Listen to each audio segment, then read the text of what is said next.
نواز شریف صاحب نے فیصلہ کیا، شہباز شریف صاحب ہمارے وزیر اعظم ہیں، انہوں نے میری جو ذمہ داری لگائی ہے، اور اس کے بعد میں سعودی عرب بھی گیا، وہاں کے انتظامات بھی دیکھے، یہاں پر بھی مختلف سینٹرز میں گیا، حاجی کیمپس میں گیا، میں لاہور بھی گیا، اسلام آباد گیا، یہاں کراچی آیا ہوں، اسی مقصد کے لیے کہ میں دیکھ سکوں کہ کس طرح کے انتظامات ہیں اور کس طرح کی ٹریننگز ہو رہی ہیں۔ پچھلے 5 سال 2013 سے 18 تک الحمدللہ مجھے کافی اچھا تجربہ رہا ہے۔ میں اس وقت بھی اس منسٹری کا وزیر تھا، اور اللہ کے فضل و کرم سے پاکستان کی تاریخ میں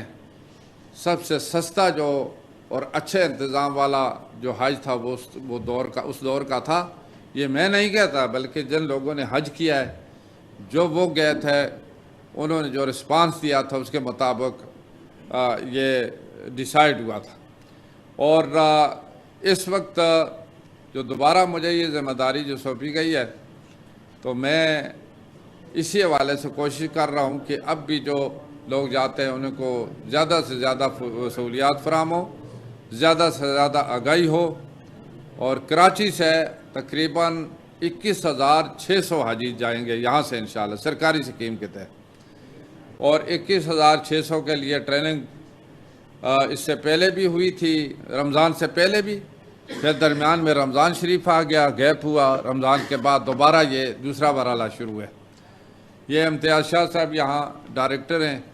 عرصے سے یہاں مطلب ہیں، اس وجہ سے کہ ان کو تجربہ بھی ہے اور یہاں تقریباً لوگوں کو جانتے بھی ہیں۔ اب سب سے بڑا مقصد تو ہمارا یہی ہے کہ ہمارے پاکستان سے جو حاجی جائیں وہ ان کو سہولیات بھی ہوں، ان کی تعلیمات بھی ہوں، ان کو آگاہی بھی ہو،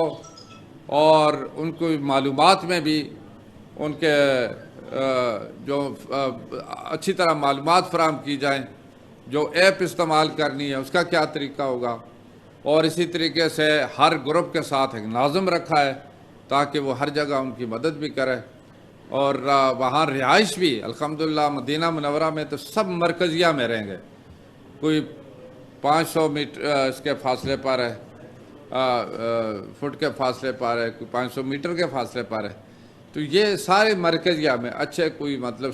جو ہوٹل ہے ان میں رہائش ہے۔ اور مکہ مکرمہ میں ہمیشہ کی طرح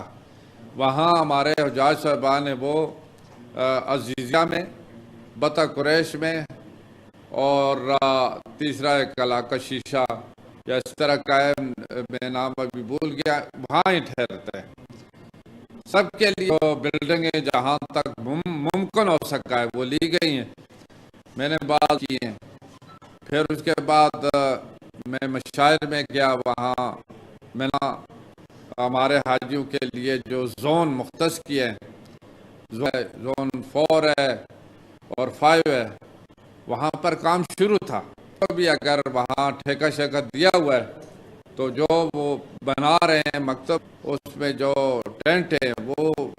ایئر کنڈیشن ٹینٹ لگائے، کیونکہ گرمی کا موسم ہے، اور پچھلے سالوں میں یہ شکایت آ رہی تھی کہ جو کولر وہ کام نہیں کرتے تھے، تو اس لیے وہاں پر سپلٹ ایئر کنڈیشن کا انتظام کیا، اور صوفہ کم بیڈ کا انتظام کیا ہے۔